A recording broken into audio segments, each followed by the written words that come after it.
Salam damai sejahtera untuk rekan-rekan hamba-hamba Tuhan dan juga seluruh sidang jemaat GSY di Jawa Barat. Pada hari ini saya ingin berbagi perenungan firman Tuhan mengenai kasih yang kekal. Dan saya ingin mulai dengan sebuah pertanyaan. Apakah saudara siap untuk mencintai? Kalau ya, artinya saudara juga harus siap untuk disakiti. Loh kok begitu? Bagaimana bisa? Mari kita akan sama-sama membaca dalam Yesaya 54 ayat yang ke-7 sampai dengan ayatnya yang ke-10 dan saya akan bacakan buat saudara. Hanya sesaat lamanya aku, firman Tuhan, meninggalkan engkau. Tetapi karena kasih sayang yang besar, aku mengambil engkau kembali. Dalam murka yang meluap, aku telah menyembunyikan wajahku terhadap engkau sesaat lamanya.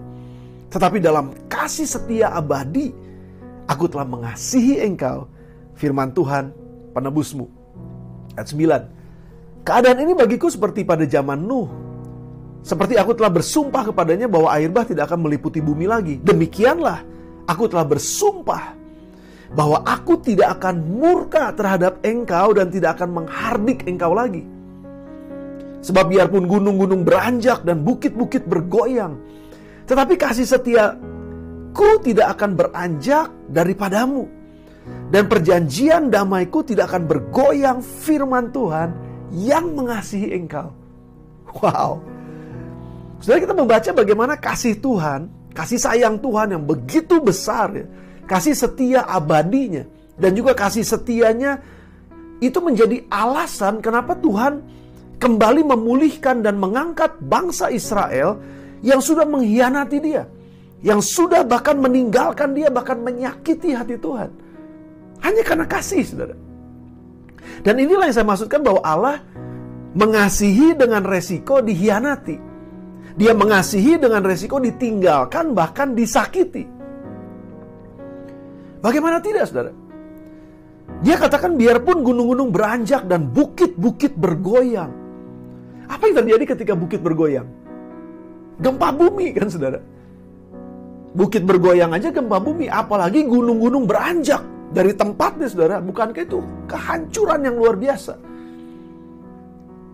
Dan Tuhan katakan walaupun keadaan manusia ini hancur-hancuran, jungkir balik, kacau balau, susah, berantakan, namun dia menyatakan bahwa cintanya tidak akan beranjak daripada kita. Wow, what a word, saudara. Bukankah ini sebuah perkataan yang sangat luar biasa? Yohanes 3 ayat 16 katakan, karena begitu besar kasih Allah akan dunia ini, sehingga ia mengaruniakan, dia rela mengaruniakan anaknya yang tunggal, Yesus Kristus. Dia karuniakan anaknya yang tunggal karena kasihnya. Untuk apa? Untuk mati kan, saudara, di kayu salib. Untuk disakiti, untuk dikhianati, untuk dipukul, untuk dipaku, untuk disalib, dan bahkan disiksa sampai mati, saudara. Hanya untuk keselamatan manusia. Dia rela mencintai walaupun dia tahu dia akan disakiti. Jadi Allah memilih tetap untuk mencintai walaupun tahu bahwa suatu saat Allah akan dikecewakan karena mengasihi manusia yang tidak sempurna.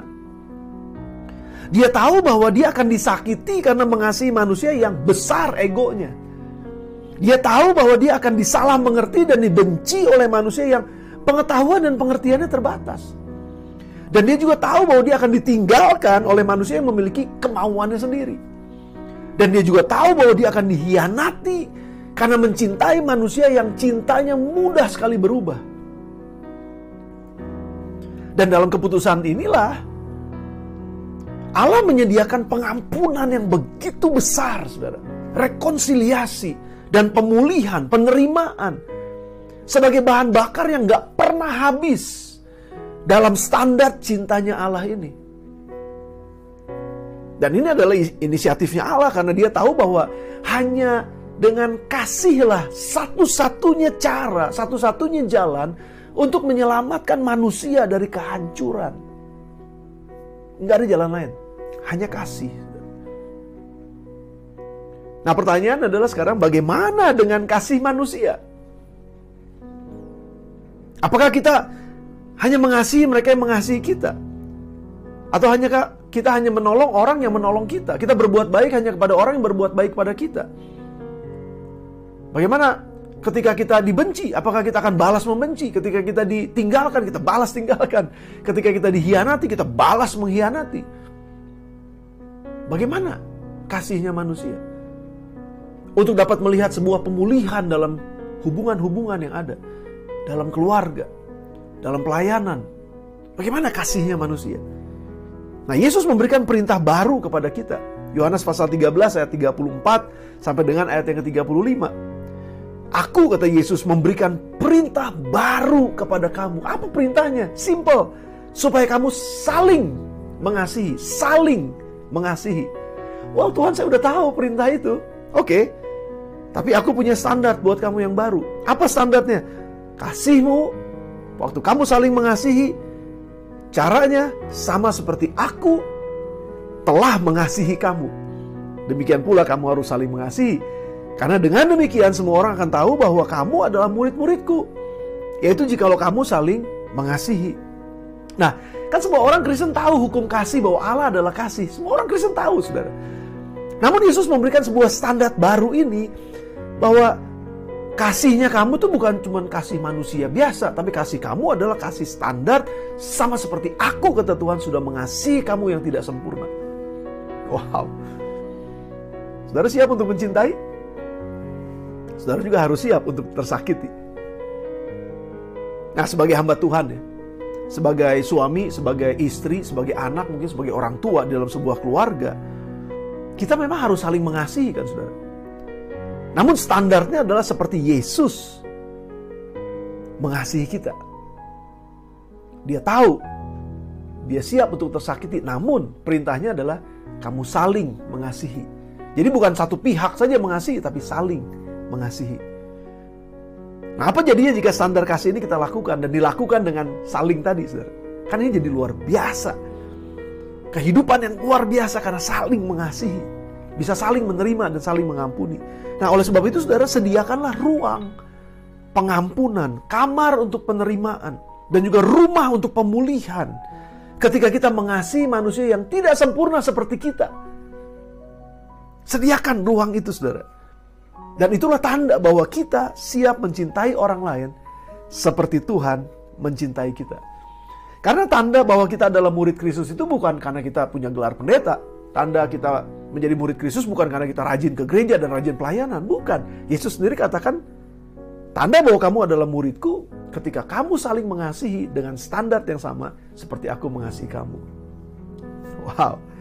Mari kita belajar hidup untuk saling mengasihi dengan kasih yang kekal seperti Yesus sudah terlebih dahulu mengasihi kita. Tuhan Yesus berkati saudara. Saya berdoa buat saudara sebentar. Tuhan, terima kasih buat firman-Mu. Ajar kami untuk bisa belajar mengasihi kasih dengan kasih yang kekal. Mengasihi dengan kasih yang kekal seperti Engkau sudah mengasihi kami. Ampuni kami kalau selama ini kami sering menghakimi orang lain. Kami sering gak sabar terhadap orang lain. Kami sulit bisa mengasihi orang yang kami gak suka. Tapi tolong kami pada hari ini untuk bisa mencintai seperti Tuhan mencintai. Karena kami tahu, waktu kami mencintai orang yang tidak sempurna, seperti kami juga gak sempurna, maka sangat besar kemungkinan kami tersakiti. Namun kami ingin sediakan ruang pengampunan, ruang rekonsiliasi dan ruang pemulihan. Biar hubungan kami satu dengan yang lain. Antara orang tua, anak, antara suami, istri, antara gembala, sidang jemaat, pengerja, dan lain sebagainya. Akan terjadi pemulihan, rekonsiliasi, karena kasih yang saling menerima satu dengan yang lain. Terima kasih buat firman-Mu, dalam nama Yesus kami berdoa. Amin.